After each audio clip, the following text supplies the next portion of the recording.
네, 시청자 여러분 안녕하십니까? 재테크 매거진 이것이 돈이다의 최혜린입니다. 불안정한 금융시장 속에서 무엇보다 미래에 대한 불안감이 우리 경제를 짓누르고 있는데요. 이럴 때일수록 재테크에 대한 고민이 높아지기 마련이죠. 성공 재테크로 가는 길, 빠르고 안전하게 가는 방법을 알려드리고 있습니다. 오늘은 창업의 다양한 정보와 소식으로 꾸며볼 텐데 첫 순서 뉴스부터 힘차게 출발하겠습니다.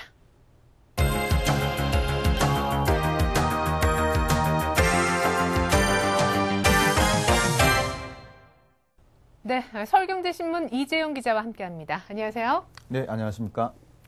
얼마 전에 중소기업청에서 창업 활성화를 위한 내년도 예산을 한 50억 가까이 확대할 계획이다 이렇게 발표를 했었죠. 네, 중소기업청에서는 예비 창업자 양성을 통한 창업 저변 확충과 일자리 창출을 위해 2009년도 창업 활성화 관련 예산을 올해 7,810억 원보다 5,198억 원이 늘어난 1조 3,008억 원으로 확대 편성할 계획이라고 밝혔습니다. 네. 또한 창업 단계별 맞춤형 지원책을 본격 추진할 계획이라고 밝혔는데요.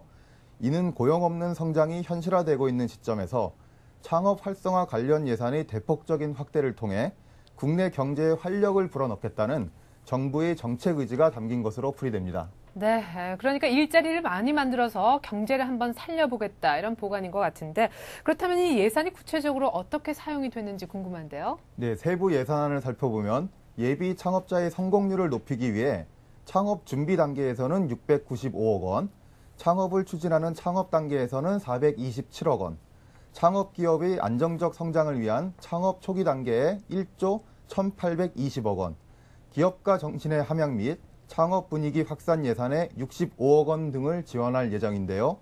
가장 먼저 창업 준비 단계의 지원 시책을 살펴보면 예비 창업자가 소유한 아이디어나 기술, 또 대학 연구기관의 우수 기술이 창업으로 이어질 수 있도록 아이디어 상업화에 100억 원, 신기술 창업 인턴 제도에 364억 원, 실험실 창업에 210억 원 등을 지원할 예정입니다. 앞으로 좀 새로운 일자리도 많이 생겨나고 부가가치도 창출이 많이 돼서 우리 경제 좀 힘을 내서 살아났으면 하는 바람 가져봅니다. 자, 이재용 기자한테 계속해서 다음 소식 들어보도록 할게요. 네, 앞으로는 프랜차이즈를 창업하실 때 프랜차이즈 업체의 정보 공개서만 확인하셔도 창업 실패의 위험을 줄일 수 있을 것 같습니다. 프랜차이즈 업체의 정보 공개서란 가맹 본사의 경영 실적을 알 수 있는 재무제표와 가맹점 개설과 해지율, 그리고 창업 부담 비용 등의 내용이 담겨 있는 프랜차이즈 업계의 경영 현황표라고 할 수 있는데요. 네. 공정거래위원회는 모든 프랜차이즈 가맹본부에 이 정보 공개서를 의무적으로 등록하도록 법률을 개정해서 앞으로는 프랜차이즈 업체의 투명성과 신뢰성이 높아질 예정입니다. 이 정보 공개서 어떻게 하면 열람이 가능한가요? 네, 정보 공개서는 공정거래위원회 홈페이지나 가맹사업거래 홈페이지에서 열람하실 수 있는데요. 열람하면서 몇 가지 부분을 체크하시는 것이 좋습니다. 네. 예를 들어 가맹본부의 사업 현황과 재무 상태라든지 또는 임직원이 법을 위반한 사실이 있는지 또는 가맹점의 신규 계약 및 해지 기록 그리고 창업에 소요되는 비용과 예상 매출액, 예상 수익률을 살펴보시는 것이 좋고요. 네. 계약 기간 중 가맹 희망자가 부담해야 하는 비용이나 영업지역의 보장 규정 등도 꼼꼼히 살펴보셔야 하겠습니다. 네, 그러니까 정보 공개서에 굉장히 많은 내용이 포함이 돼 있지만 그만큼 꼼꼼하게 체크를 했을 경우에는 본인의 어떤 실패를 줄일 수가 있는 그런 효과가 날 것 같습니다. 그런데 정보 공개서라는 것을 수시로 이렇게 꺼내 볼 수 있는지 이것도 궁금한데요. 아닙니다. 정보 공개서 등록 제도는 가맹본부가 가맹 희망자에게 정보 공개서를 제공한 후 14일간 심사숙고할 수 있도록 규정하고 있어서 이 기간 동안만 열람하실 수 있습니다. 네. 그 후 가맹을 결정하시면 되는데요. 혹시 가맹을 결정하시게 되면 이 정보 공개서를 문서 형식으로 받아서 보관해 두시는 것이 좋습니다. 만약 분쟁이 발생할 경우 중요한 자료가 될 수 있기 때문입니다. 네, 그러니까 뭐 14일, 한 2주가량 정도 시간이 결정할 수 있는 시간이 주어진다고 하니까 이 기간 충분히 활용하시면 좋을 것 같네요. 그죠? 프랜차이즈 창업 희망하시는 분들이라면은 이 정보 공개서 열람하시는 거 꼭 잊지 마시길 바라겠습니다. 지금까지 서울경제신문 이재용 기자와 얘기 나눠봤습니다. 말씀 고맙습니다. 네, 고맙습니다. 네, 다음은 창업을 희망하시는 분들께 알찬 정보 드리는 시간이죠. 창업 돈이 보인다. 먼저 저렴한 비용으로 창업할 수 있는 먹거리 창업부터 만나보시겠습니다.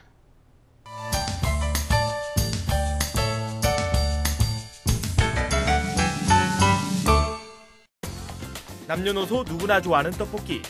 그런데 이제 떡볶이가 길거리 음식이 아닌 외식 메뉴로 큰 인기를 끌고 있다고 하는데요. 새로운 창업 아이템으로 주목받고 있는 떡볶이 체인점 해피궁. 지금부터 함께 보시죠.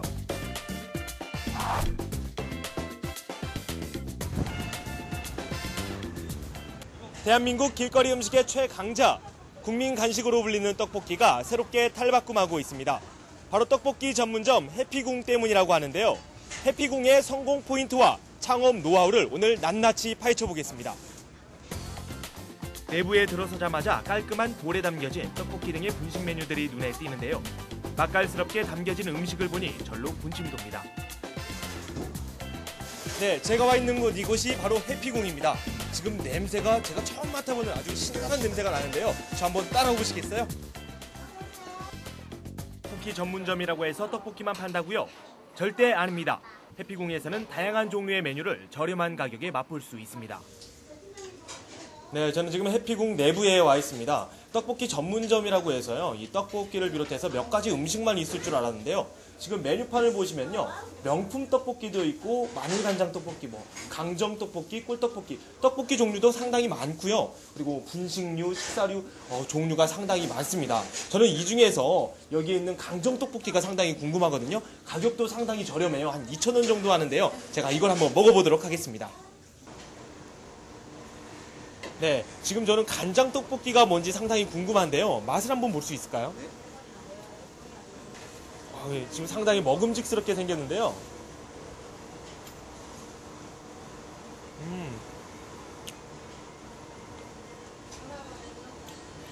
마늘 간장으로 만들었다고 했는데요. 마늘 냄새가 전혀 느껴지지 않고요.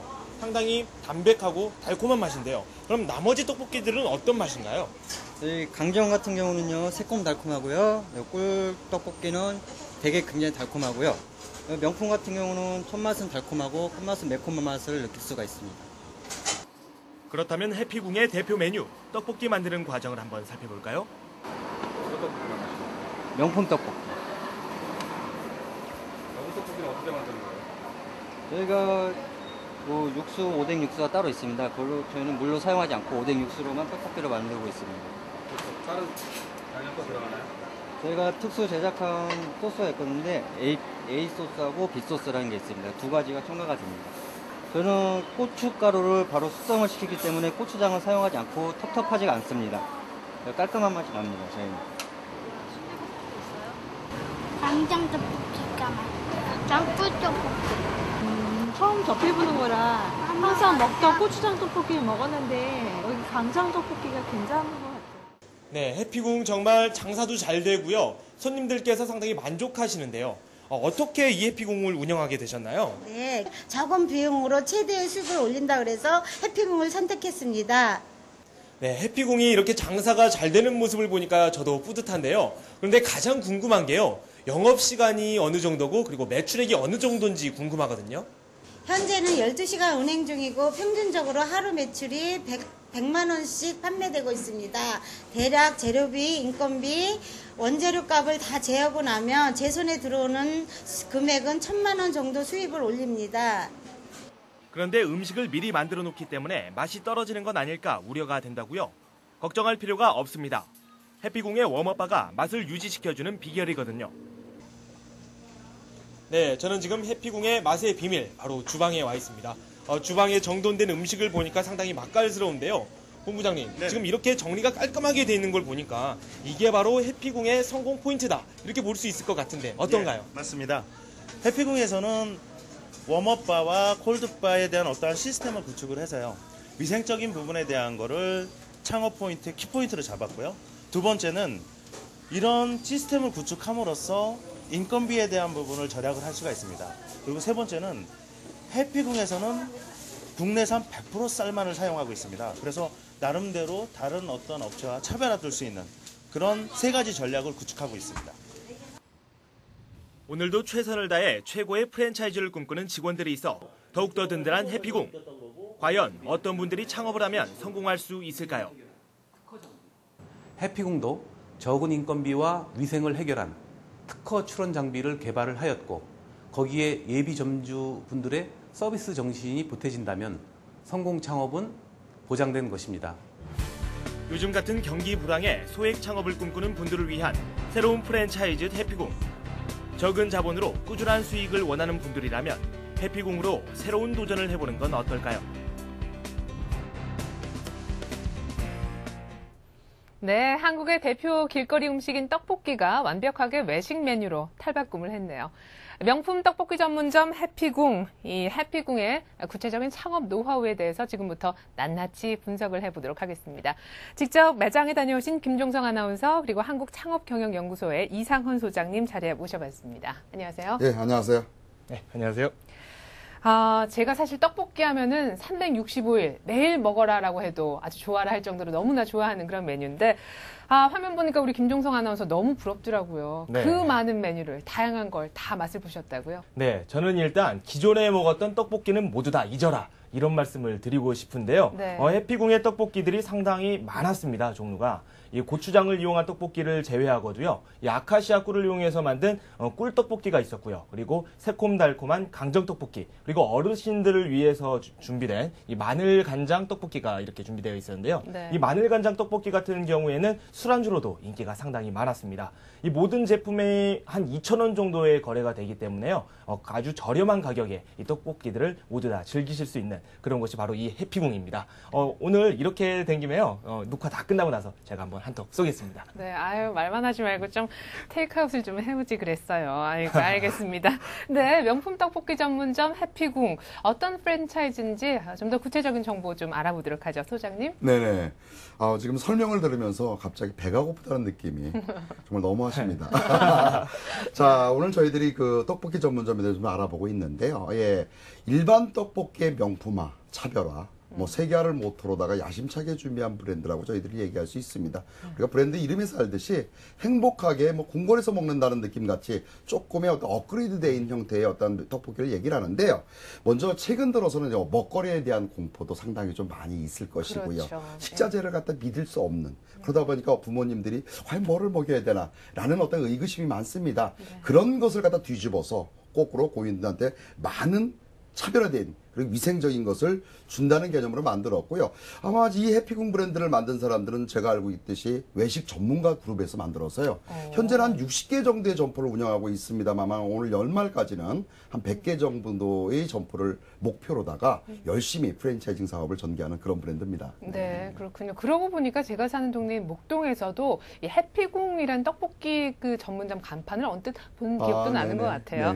예, 근데 사실은 떡볶이라는 가격도 좀 저렴하고 대표 메뉴도 떡볶이 하나고 이걸로 뭐 엄청난 성공을 거둘 수 있을까 하는 의구심도 좀 들긴 하거든요. 어떻습니까? 예, 그렇습니다. 지금 떡볶이 하면 보통 간식의 대명사 그리고 또한 연령에 따라서 크게 많이 편차가 내지 않고 모두 다 좋아하는 그런 어떤 먹거리 문화라고 얘기할 수 있는 대중적인 아이템인데요. 네. 중요한 것은 성공을 하기 위해서 중요한 것은 이제 차별적인 기계와 그리고 메뉴 그리고 독특한 어떤 판매 방식 뭐 이런 것들이 결합이 된다면 큰 돈을 벌기보다는 안정적인 수익을 낼 수 있는 생계형 창업의 아이템이라고 얘기할 수가 있습니다. 네. 자, 먼저 그 해피궁의 특징을 좀 알아보면요. 먼저 웜어바 시스템이라고 해서 기기에 대한 것을 일체형으로 특화된 기술의 기자재를 가지고 있어요. 웜어바요? 예, 그래서 웜어는 이렇게 따뜻하게 해준다. 바라는 것은 전체 기계에 대한 어떤 구성력을 얘기를 하는데요. 네. 지금 뭐 특허 기술이 이미 돼 있고요. 그러다 보니까 간편한 조리 시스템과 레시피가 가능한 형태의 기계 구성을 가지고 있다는 게 첫 번째고요. 네. 역시나 두 번째는요. 경영주의에 대한 마인드입니다. 즉 가맹점주한테 어떠한 것을 줄 수 있으며 지도해 줄 수 있으며 같이 윈윈할 수 있느냐는 어떤 관리력이 아마 지금 해피궁 브랜드의 본사가 가지고 있는 가장 큰 장점이라고 얘기할 수 있겠고요. 마지막 세 번째는 역시나 윈윈 시스템입니다. 그건 무슨 얘기냐면요. 창업을 하는 사람들이 모두 다 갖고 있는 생각이 돈을 많이 벌고 싶습니다. 예, 그러다 보니까 프랜차이즈 가맹을 하는데 가장 이제 결정 요인 중에 하나가 뭐냐면 내는 돈이 좀 많아요. 로얄티라는 것도 있고 또 식품 보증금이라고 있는데 이런 부분을 전부 다 없앴습니다. 따라서 소형 창업 그리고 저금이 좀 적은 분들이 쉽게 뛰어들 수 있는 수익 구조와 투자 비용을 갖고 있다는 사실이죠. 또 한 가지를 이제 말씀을 드리면 첨부해서 말씀을 드리면 식자재를 제가 다 구매하는 게 아니라 본사에서 알뜰팩으로다가 규정된 규격하에 제품을 공급해 줌으로 인해서 그만큼 인건비를 적게 들이고도 할 수 있는 아이템의 시스템을 갖췄다라는 것을 장점이라고 얘기할 수 있을 것 같아요. 네. 장점 많네요. 그렇죠? 네. 그런데 이렇게 창업을 준비하시는 분들한테는 실질적으로 이 창업 비용이 얼마나 들 것인가 이게 가장 관건이 될 것 같거든요. 창업 비용. 그렇습니다. 아주 중요한 얘기인데요. 뭐 한 2, 3억 정도 든다면 할 수 있는 사람이 생각보다 많지 않을 것 같은데요. 네. 전전에 말씀드렸듯이 생계형 창업, 소작업 창업 아이템입니다. 전반적으로 좀 알아보면 가맹비는 한 500만 원 정도의 금액의 가맹비를 가지고 있고요. 네. 지금 아까 말씀드렸던 특허 장비 기계 포함해서 모든 시설에 대한 기계류 의 어떤 주방 기계류가 한 980만 원 정도의 금액이 들어가고요. 그리고 간판을 비롯해서 옆에 있는 기둥 간판이니 바깥에 있는 돌출 간판이니 해갖고 한 230만 원 정도. 그리고 역시나 이제 판매를 하려고 하다 보면 주방용품 그릇류도 있어, 포크도 있어야 되고 이런 것들이 필요하지 않겠습니까? 그렇죠. 따라서 집기류에 대한 종합적인 부분이 약 한 360만 원 정도 들고요. 네. 그리고 이제 한 10평 정도 기준으로 인테리어를 하다 보니까 평당 인테리어 비용을 한 120만 원 정도 책정을 해서 한 1,200만 원 정도의 인테리어 비용이 듭니다. 네, 3.3제곱미터당. 네, 그렇습니다. 네. 3.3제곱미터당 그 정도 이제 들고요. 그래서 토탈 한 3,300여만 원 정도의 한 3천만 원 초반대 정도면 저렴하게 창업을 할 수 있는 창업 비용을 현재 가지고 있습니다. 그러면은 다른 프랜차이즈하고 비교를 해봤을 때 좀 저렴한 편인가요?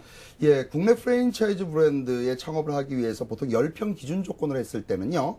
3천만 원에서 7천만 원 정도의 금액이 들어요. 그러다 보면 결국은 33제곱미터. 예, 그렇습니다. 약 저렴한 비용의 창업 아이템이라고 얘기할 수 있겠습니다. 네, 그러니까 뭐 장점은 누가 뭐래도 소자본으로 창업이 가능하다라는 것인데 그렇다고 하더라도 요즘 같은 경제 침체기, 불황기에 무턱대 놓고 덜컥 창업을 결정하기에는 좀 주저되는 면이 없지 않아 있거든요. 주의해야 할 점 있다면 좀 짚어주시죠, 소장님. 자, 창업 시장에 떠도는 어떤 속설 중에 하나인데요. 누구나 다 창업이 가능합니다. 하지만 아무나 성공할 수 없다는 얘기가 없잖아. 저변에 깔려있는 얘기인데요. 창업하는 분들이 갖고 있는 기본적인 생각은 돈을 많이 벌고 싶어 합니다. 네. 하지만 적정 투자 대비 수익성이요. 투자 대비 한 3.5% 선이면 아주 잘한다 그러는 것이 현실 창업의 지수예요. 따라서 우리가 지금 저희들이 알아보고 있는 그 떡볶이 전문점 창업하는 데 있어서 주의사항을 한 몇 가지를 들자면 첫 번째는요. 떡볶이 전문점을 창업하기 위해서 그 표적 고객들이 유동성이나 거주가 되고 있는 입지나 상권을 선정하는 것이 가장 큰 중요한 사항 중에 하나예요. 옛말에 이런 말 있지 않습니까? 장사는 몫이다. 맞아요. 역시나 장소 입지에 대한 부분 상당히 중요한 부분이고요. 두 번째는 매출을 올리기 위해서 단품에 대한 부분보다는 세트 메뉴나 복합 메뉴, 요즘 뭐 김떡순이니 랍 뭐 이런 것들이 있지 않습니까? 맞아요. 이게 섞어야 된다는 개념이에요. 불황기 때 그래야지 고객들이 좀 더 많이 와요. 이런 때 메뉴에 대한 개발에 대한 부분이나 판매 방식에 대한 부분을 갖다가 조금 지역적인 상권에 맞는 전략이 좀 필요한 부분입니다.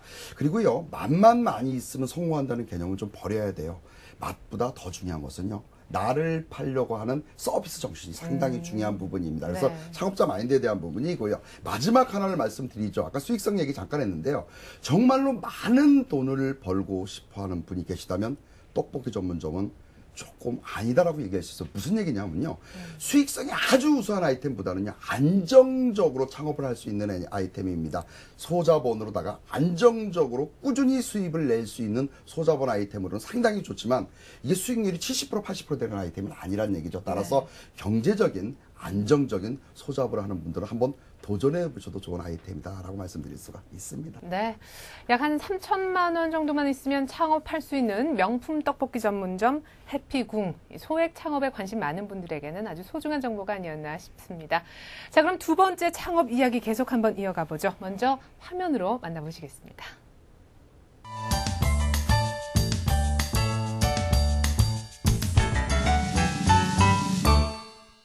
달콤하고 쫀득한 아이스크림 젤라또. 한국에서도 이탈리아 정통 아이스크림인 젤라또를 맛볼 수 있는 전문점 띠아모가 최근 새로운 변신을 시도하고 있다고 하는데 함께 가보시죠. 일단 아늑한 매장 안으로 들어가 봤습니다. 제일 먼저 눈에 띄는 건 역시 다양한 종류의 아이스크림. 뒷맛이 깔끔하고 부드러운 젤라또는 매장에서 직접 신선한 재료로 만드는 저지방 아이스크림으로 최근 웰빙 트렌드하고 딱인데요. 그런데 아이스크림 전문점이라더니 웬 커피냐고요? 이제 그냥 띠아모가 아닌 카페 띠아모로 불러주세요. 카페 분위기로 대대적인 변신을 시도해 손님들의 큰 호응을 얻고 있습니다. 더욱 중요한 건 그냥 차만 마시고 가는 카페가 아니라는 점. 무료로 이용할 수 있는 노트북이 매장 한켠에 자리 잡고 있고요. 벽 앞면은 책들로 채워져 북카페로도 손색이 없었는데요. 카페에서 이 모든 서비스를 이용할 수 있다고 하니 만남의 장소로 정말 최고인 것 같습니다. 네, 매장에 들어와 보니 상당히 분위기가 아늑한데요. 이쪽에 보면 고객들이 인터넷을 사용할 수 있도록 컴퓨터가 마련되어 있고요. 그리고 이쪽에는 독서를 할 수 있도록 책이 가지런히 놓여 있습니다. 이곳 카페 띠아모는 고객들이 아늑하고 편안하게 이용할 수 있는 여러 가지 시설을 갖추고 있어서 좋은 반응을 얻고 있습니다. 친구와 함께 얘기를 나눠도 혼자서 책을 읽어도 전혀 어색하지 않은 아늑한 신개념 사랑방입니다. 최근에는 새로운 메뉴를 개발해 더 큰 호응을 얻고 있다고 합니다. 네, 매장에 와서 메뉴판을 보니 상당히 많은 것들이 준비되어 있는데요. 구체적으로 어떤 것들이 있는지 소개 좀 부탁드리겠습니다. 네, 저희 카페 띠아모는 다양한 메뉴들이 있는데요. 그중에서도 젤라또 아이스크림을 가장 주된 품목으로 판매하고 있습니다. 국내에서 직접 로스팅한 고급의 원두를 사용하여 커피들은 커피가 제공되고 있고요. 고객의 건강을 생각한 유기농 허브티나 생갈 주스 같은 다양한 음료들도 있습니다. 그리고 최근에 나온 벨기안 와플은 바삭하고 고소한 와플 위에 젤라또 아이스크림이 올라간 벨기안 와플은 고객들로부터 상당히 뜨거운 반응을 얻고 있습니다. 하지만 여기서 멈출 수 없다. 프랜차이즈의 생명은 바로 본사의 꾸준한 매장 관리. 지금 커피 기계가 제대로 작동이 되는지 정상적으로 나오는지 봐드리는 거고요. 네, 나오세요? 네, 저희가 주기적으로 자주 나오려고 노력하고 있습니다. 저희 매장에 여러 가지 메뉴가 있어서 손님들이 다양하게 선택할 하실 수 있다는 게 큰 장점인 것 같고요. 100만 원에서 110만 원 정도고요. 월 매출은 한 4천 조금 넘습니다. 그런데 카페 띠아모는 외국계 브랜드가 아닌 토종 브랜드라는 사실. 그래서 독도 사랑을 강조하는 가수 김장훈 씨가 모델로 활약 중입니다. 이 모든 성공의 밑바탕은 불철주야 카페 띠아모를 위해 열심히 일하고 계신 직원들. 3년여의 짧은 기간 동안 카페 띠아모는 188호점을 돌파. 놀라운 성장을 거듭할 수 있었던 건 바로 이분들 때문이죠. 무엇보다 창업자들의 고민을 해결해주고 이끌어줬기 때문에 지금의 신화를 이룰 수 있었다고 봅니다. 네, 카페 띠아모가 원래는 아이스크림 전문점으로 알고 있었는데요. 이렇게 멀티 카페로 도약을 하시게 된 이유가 있다면 어떤 게 있겠습니까? 예, 가장 큰 이유라고 하면 우선 계절적인 편차를 줄이는 부분이 이제 가장 주안점을 둔 부분이고요. 아이스크림이라는 게 아무래도 겨울에는 좀 매출이 좀 떨어질 수 있기 때문에 커피라든지 음료라든지 아니면 샌드위치, 와플 등 다양한 메뉴로 멀티카페 형태를 저희들이 추구한다고 볼 수 있습니다. 네, 새로운 시도로 변화의 틀을 마련하셨다고 하셨는데요. 그러면 카페 띠아모의 성공 포인트가 있다면 어떤 것이 있을까요? 예, 첫 번째 성공 포인트는 본사에서 완제품이 아닌 원재료를 납품함으로써 가맹점의 마진율을 극대화시키는 점이라고 할 수 있습니다. 두 번째는 저희들의 다양한 메뉴로 폭넓은 연령대를 고객층으로 확보해서 가족 단위의 손님들을 저희들이 끌어들일 수 있다는 점이고요.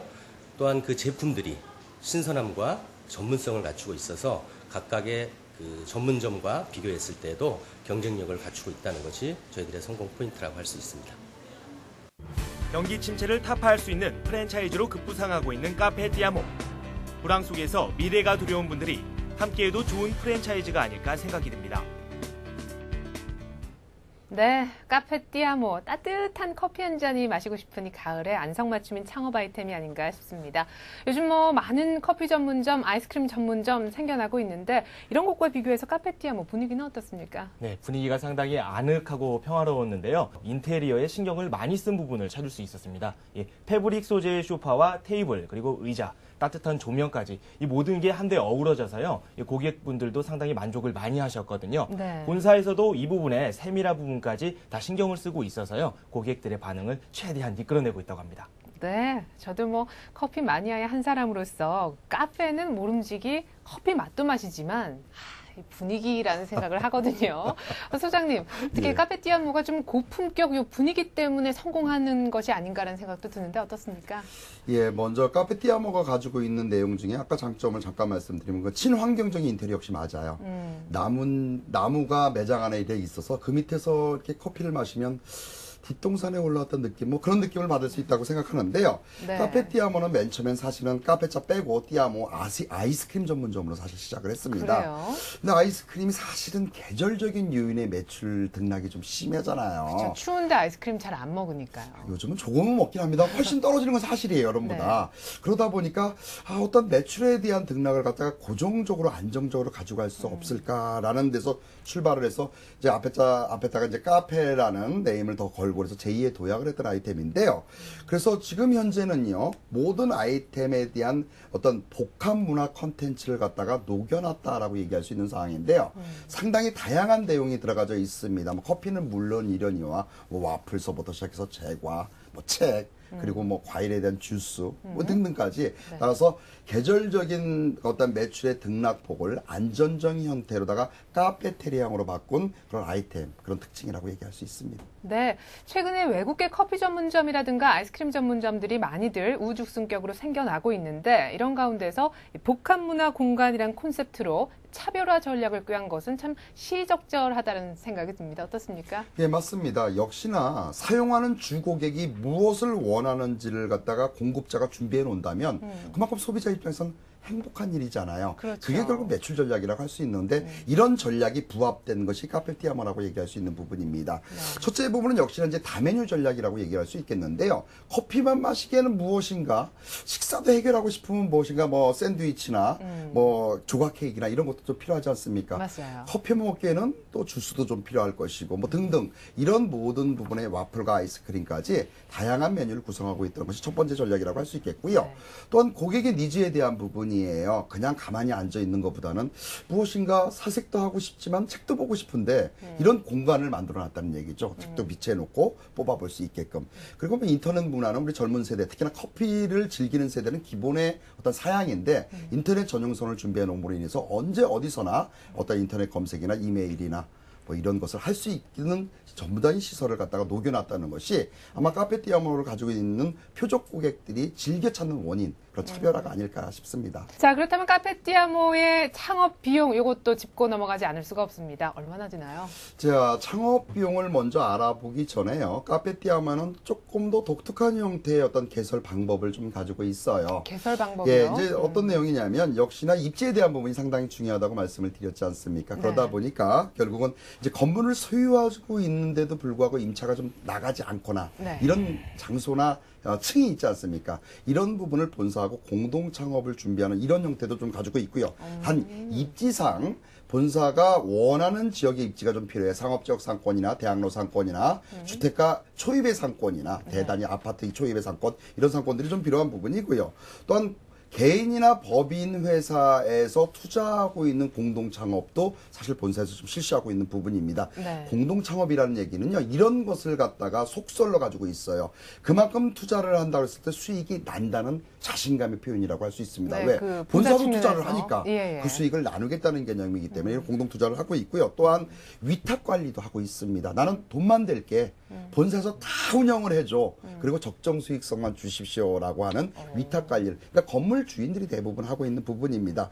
그리고요, 개설 지역을 좀 한계적으로 가지고 있어요. 다시 한번 얘기를 하면 표적 고객들이 매장 안에 들어와서 사용해서 수익이 나는 아이템이다 보니까 왜 배달하는 아이템이 아니지 않습니까? 그렇죠. 그러니까 그 대상의 고객들이 유동성이 많은 지역이어야 되다 보니까 아까도 말씀드린 거와 마찬가지지만 대학교 상가 상권이나 그리고 중심지 상권, 그리고 오피스 상권, 역세권, 대단위 아파트 초입 상권 같이 한계적인 상권에만 출점을 통해서 그만큼 실패율을 줄이고 있는 것도 특징이라고 할 수 있습니다. 그럼 뭐 지방 같은 경우에는 오픈하기가 사실상 좀 힘든 부분이 아니, 그렇지는 않아요. 지방이에도요, 보통 뭐 각 은행들이 가장 좋은 사거리를 차지하고 있습니다. 지방 소도시 가면 그런 상권 정도는 충분히 가능한 부분이기 때문에 반드시 대도시라는 규정하고 있는 부분은 아닙니다. 그런데 중요한 것은요, 이 카페티아모에서 고객, 즉 예비 창업주를 갖다 고르는 방법 중에 하나는 경영 능력이 있는 그 정도의 마인드가 돼 있는 사람들을 점주로 결정을 한다는 사실이죠. 네. 그러다 보니까 그만큼 안정한 창업, 실패하지 않는 창업에 근간의 개설 조건을 갖고 있다고 얘기할 수 있습니다. 네.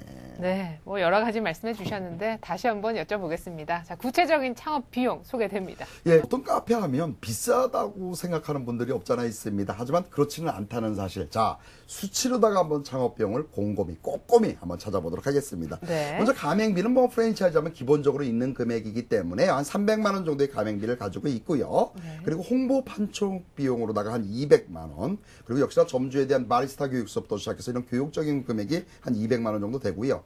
역시나 기계 장비가 좀 많습니다. 아이스크림에 대한 부분, 뭐 와플에 대한 부분, 커피에 대한 부분이다 보니까 좀 비싼 기계가 들어갈 수밖에 없는 부분이라 이 모든 기계 장비가 한 5천만 원 정도 금액이 들고요. 역시나 간판이나 사인물이나 뭐 부착물, 시질물 같은 것들이 당연히 필요한 부분이고요. 이런 것들이 평수나 지역이나 매장 생김새에 따라서 200만 원에서 한 550만 원까지 차등 적용이 좀 되고 있는 상황입니다.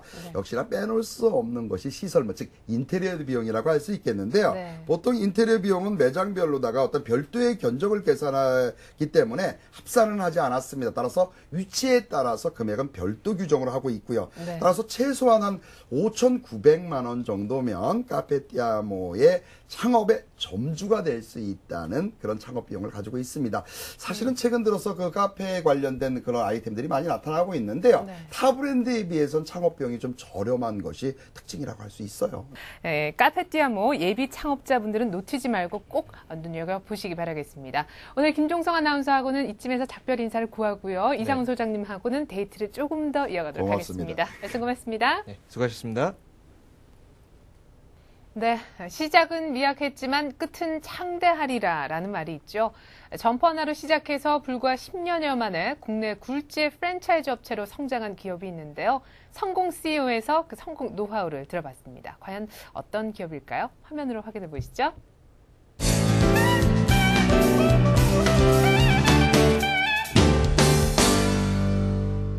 안녕하세요. 성공 CEO의 양희선입니다. 뚝심이 있기에 가능했다. 주위에서 누가 뭐라고 하든 오로지 김밥 한 줄로 외길을 걸어온 사나이. 10병 남짓한 김밥집에서 이제는 400여 개의 지점체를 거느리는 대한민국을 대표하는 김밥 업체의 대표로 우뚝 서신 그분. 그분만의 특별한 노하우가 있다고 하시는데요. 생활에서나 경영에서나 언제나 정도를 걷는 그분. 성공 CEO, 이번 첫 회는 김간의 김용만 대표님이십니다.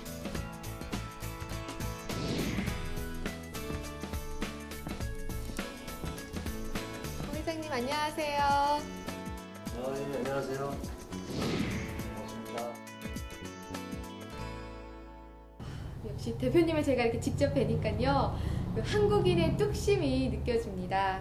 그 김간의 하면요. 그 대한민국 사람 모두가 다 아는 브랜드지만요. 그래도 간단하게 소개 좀 해주시죠. 네, 1994년도에 대학로에 김간의 김밥 직영점을 오픈했고요. 14년이 지난 지금은 전국에 약 400여 개 점포를 개설을 했습니다. 그리고 충청, 호남, 경인지사 등 대한민국 전국에 있는 그 지사를 설립을 했고요. 또 2004년도에는 중국에도 진출을 했습니다. 중국에 진출해서 3개 점포를 오픈을 했고 호주, 일본 등지에도 진출할 예정이 있습니다. 그리고 제2 브랜드인 주꾸미 전문점 쭈가네를 작년에 런칭을 했습니다. 지금은 11개의 점포를 오픈을 했고요. 제3 브랜드인 브랜드 지금 설정도 준비 중에 있습니다. 지금은 흔하게 볼 수 있지만요. 그 쇼윈도에서 김밥 하는 모습을 지금은 지나가다 쉽게 볼 수 있거든요. 근데 이게 업계 최초로 김간혜가 먼저 시작했잖아요. 사실 1992년도에 제가 프랜차이즈 사업을 하기 전에 쇼윈도에서 최초로 시작한 데가 저희 김간혜입니다. 예전에는 손님이 주문하게 되면 주방에서 싸놨던 그 김밥을 썰어서 내줬었는데 1992년도에 저희가 최초로 쇼윈도 앞에서 김밥을 손님이 주문하면은 즉석에서 종류별로 싸서 내줬 그 시초가 저희 김간혜 김밥입니다. 그 김간혜만의 특별한 성공 비결이 있을 것 같은데 뭔가요?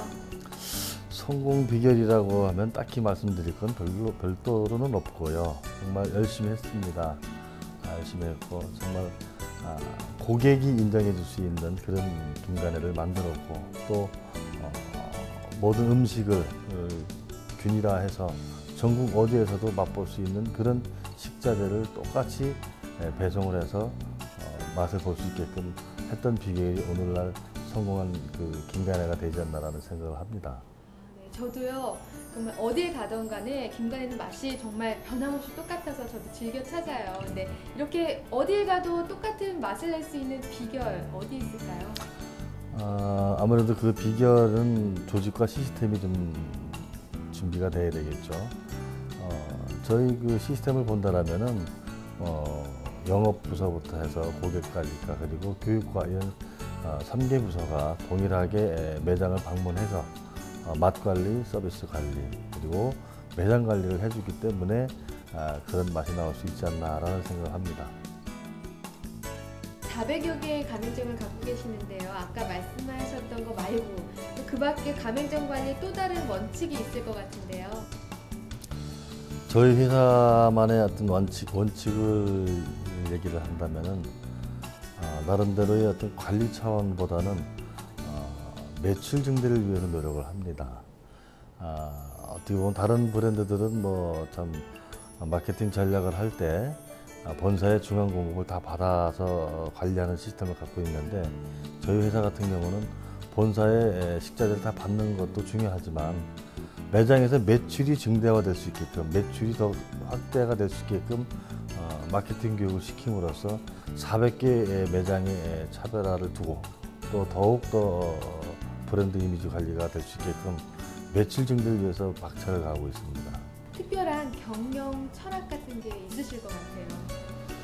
철학이라고까지 할 건 없지만 나름대로 좀 철학이라 생각했을 때는 소가 돼서 가자라는 소우보라는 철학을 제가 갖고 있습니다. 그 소가 돼서 가자는 그 뜻은 짐이 가득 실었을 때나 아니면 빈 우마차로 갈 때나 속도는 거의 비슷합니다. 거기에 비례해서 저희 직원들도 업무가 아주 많았을 때도 급히 서둘러서 가는 것보다는 천천히 가더라도 정확하게 간다라면은 그 시간적 전략과 또 나중에 더 큰 기업이 될 수 있지 않나라는 생각을 해서 경영 철학이라 할까요? 한 그런 부분에서는 소가 돼서 가자라는 그런 생각을 하고 있습니다. 네, 마지막으로 김간회를 좋아하는 많은 분들을 위해서요. 이제 앞으로 어떤 기업으로 이끌겠다라는 각오 한 말씀 부탁드립니다. 저희 김간회는 나름대로 정말 정도를 걸어왔고 원칙을 벗어나지 않는 그런 경영을 해왔습니다. 앞으로 우리 김간회가 10년, 100년, 1000년을 하는 그런 기업으로서 고객들이 바라보는 시점에서 색이 바라지 않는, 변하지 않는 항상 정도로 가는 그런 기업으로서 고객들 앞에 다시 우뚝 선 모습을 보여드리겠습니다. 네, 이제는 세계 어딜 가서도 우리 김간회를 만날 수 있는 그날이 빨리 오기를 바라겠습니다. 바쁘신데 시간 내주셔서 정말 감사합니다. 예, 감사합니다. 네, 김간회 김밥의 김용만 회장님. 초심을 잃지 않고 기본에 충실한 경영을 한 것이 다름 아닌 성공 노하우가 아니었나 생각됩니다. 말처럼 쉽지는 않은 일이지만 기업에서뿐 아니라 한 개인의 인생에 있어서도 꼭 필요한 마음가짐이라는 생각이 드네요. 자, 다음은 창업에 관한 궁금증 속 시원하게 풀어드리는 시간이죠. 창업 Q&A 시작합니다.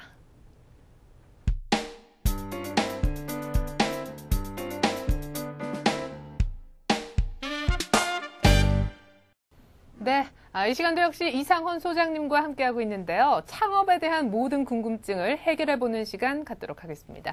오늘은 먼저 예비 창업자들의 고민 또 궁금증 집중적으로 들어보는 시간 가질 텐데요.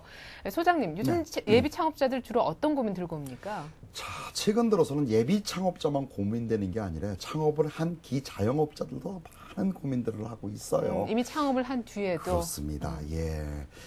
제가 가장 많이 받는 질문이 두 가지가 있습니다. 저희 사돈의 팔춘서부터 우리 고등학교 대학교 동창까지. 첫 번째 질문이, 야, 상원아, 뭐 해야지 돈 되니? 라는 질문과 또 다른 질문은, 뭐 특별한 거 없어? 이런 질문입니다. 그런데 제가요, 반드시 말씀드리고 싶습니다. 특별한 거일수록 조심해야 된다라고 말씀을 좀 드리고 싶습니다. 자, 창업자들이 가장 원하는 내용은 이런 것들이에요. 무엇이 어떤 아이템이 오래 갈 수 있으며 안정적이며 돈을 꾸준히 벌 수 있는 아이템이냐라는 부분이고요. 네. 두 번째는 역시나 어디다가 장소를 선정을 해야지만이 안정적이냐라는 장소 선택에 대한 부분이고요. 네. 세 번째는 트렌드에 대한 분석이라고 얘기할 수 있겠는데요. 소비의 트렌드가 결국 수익성이라고 하는 것은 자명한 일입니다. 제가 올해 16년째 일하는데 정말 그렇습니다. 따라서 소비의 트렌드가 어느의 정점과 어떤 구매 형태를 갖고 있느냐라는 것을 알고 싶어하는 이런 질문들이 제일 많아요. 예. 네, 그럼 뭐 적절한 답을 해주시겠죠? 열심히 하려고 노력합니다만은 개인에 따라서 정말 틀립니다. 그래서 그분에 대한 역학적인 분석을 하려고 노력을 많이 해요. 네. 그리고 창업 예비자 조사도 좀 하고요. 그럼 수치로 막 나타납니다. 네. 제가 봤을 때는 어머니는요, 이런 쪽이 맞는 것 같습니다라고 하는데 그분은 이런 거를 갖고 온다는 얘기죠. 그랬을 땐 제가 적극적으로 실패하지 않는 방법에 대한 얘기를 정말 열심히 해주고 있어요. 네, 그럼 네. 오늘 이 시간에도 실패하지 않는 이야기, 시원한 해답 기다리겠습니다. 그렇습니다. 성공을 원하는 사람은요, 그 전에 리스크 관리형 창업을 합니다. 실패하지 않는 창업의 방법을 먼저 알아야지만 성공할 수 있다는 사실 명심하시기 바랍니다. 네. 좋습니다. 자, 그럼 예비 창업자들의 고민 지금부터 하나하나 살펴보도록 하겠습니다. 먼저 첫 번째 사연인데요. 33제곱미터의 점포를 갖고 있습니다. 소자본으로 동네에서 할 수 있는 치킨 전문점을 준비 중인데 너무 업체가 많아서 걱정입니다. 라고 고민을 하고 계시네요. 소장님, 요즘 뭐 네. 치킨 전문점 창업 생각하시는 분들 여전히 많이 계시죠? 자, 갤럽에서 조사한 자료도 있고요. 저희 회사에서 매년 창업 예비 아이템 조사라는 걸 하는데 네. 정말 공교롭게도요. 6년 연속 외식업 창업을 하는 사람들이 선호하는 아이템 1위가 치킨 전문점이에요. 그래요? 우리 저 앵커님 집 근처에 치킨 전문점 한 30개쯤 있지 않나요, 혹시? 저는 출퇴근하면서 이렇게 문에 보면은 다닥다닥 붙어 있어요. 예, 예, 맞습니다. 그만큼 치킨 전문점 창업하는 사람도 많지만 운영하는 분도 많다는 얘기인데요. 창업에는 두 가지 형태로 나눕니다. 부업형 창업과 사업형 창업을 하는데요. 네. 지금 저희들이 지금 알아보고 있는 치킨 전문점은 생계형 창업이에요. 먹고 살기 위해서 하는 아이템이라고 얘기죠. 그래서 부부형 창업자가 많습니다. 부인은 튀기고 남편은 오토바이 타고 뭐 이런 형태. 참 치킨 전문점 두 가지 형태로 창업을 할 수 있어요. 첫째는 인바운드형 아이템이라고 해서 조금 넓은 평수와 위치에 따라서 203동 304호에 살고 있는 똑순이가 우리 매장에 와서 먹는 형태의 그런 형태를 갖고 있고요. 네. 대다수의 점포는 아웃바운드형, 즉 배달형입니다. 찾아가는 서비스의 형태로 하고 있는데요. 치킨 전문점 창업이 그만큼 많은 사람들이 원하는 이유 중에 하나는 첫째, 쉽다고 생각해요. 단품이잖아요. 네, 맞아요. 특별한 기술이 필요한 게 아니라 일부의 교육만 받으면 가능한 기계의 힘에 의해서 완성품을 만들 수 있기 때문에 또한 객단가가 보통 최근 들어서는 뭐 2마리짜리 치킨도 있습니다만 평균 따질 때 11,000원에서 13,000원 정도가 한 마리의 가격입니다.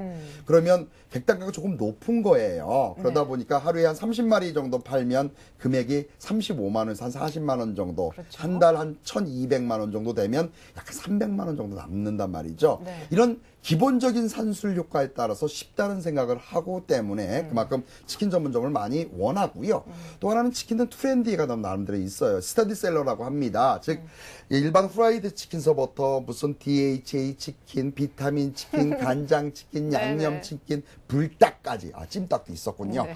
이렇게 다양한 변화의 등을 갖다 보니까 그만큼 고객이 많다는 생각이 있고요. 또 실제 많습니다. 그러다 보니까 지금 의뢰자께서도 치킨 전문점에 대한 어떤 희망과 그런 느낌을 갖고 있듯이 네. 따라서 그만큼 많은 분들이 원하는 아이템이라고 얘기할 수 있습니다. 네, 뭐 말씀 들어보니까 메뉴도 지금 이미 다양해져 있고 사실은 제가 이미 피부로 느끼기에도 이미 많은 치킨 전문점들이 오픈을 한 상태인데 자 그렇다면 이 상황에서 어떻게 하면 창업을 했을 때 과연 성공을 할 수 있을 것이냐 이 전략을 좀 짜주세요.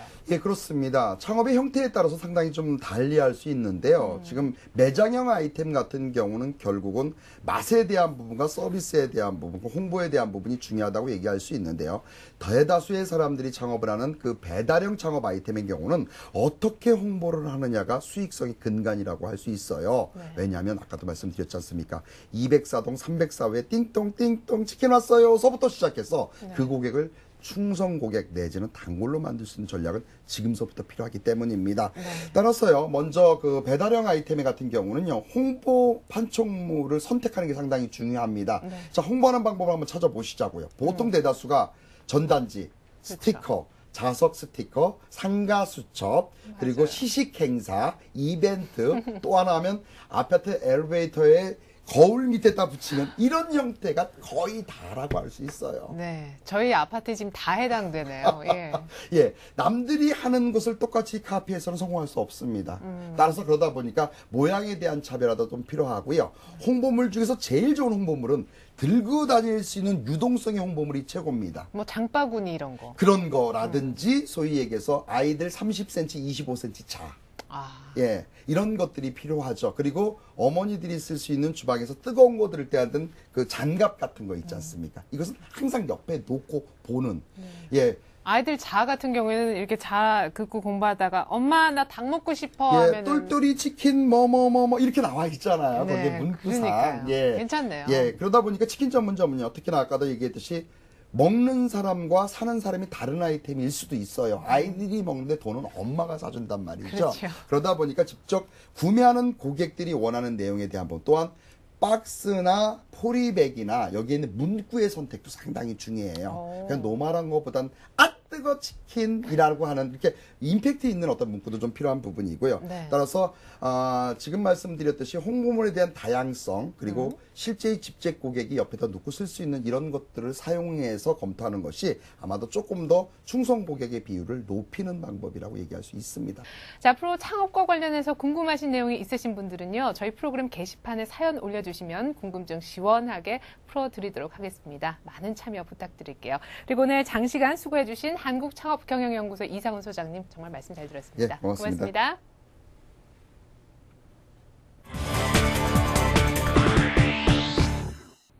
네, 재테크 매거진 이것이 돈이다. 오늘은 경제 위기를 지혜롭게 헤쳐나갈 수 있는 유익한 창업 정보 제공해 드렸는데요. 언제까지고 창업 성공기를 읽는 독자로만 머무르시겠어요? 크든 작든 과거의 실패를 거울 삼아 같은 실수를 반복하지 않는다면 여러분도 창업 성공기를 직접 쓰는 창업 고수가 되실 수 있으실 겁니다. 재테크 매거진 이것이 돈이다. 여기서 마칩니다. 시청해주신 여러분 고맙습니다.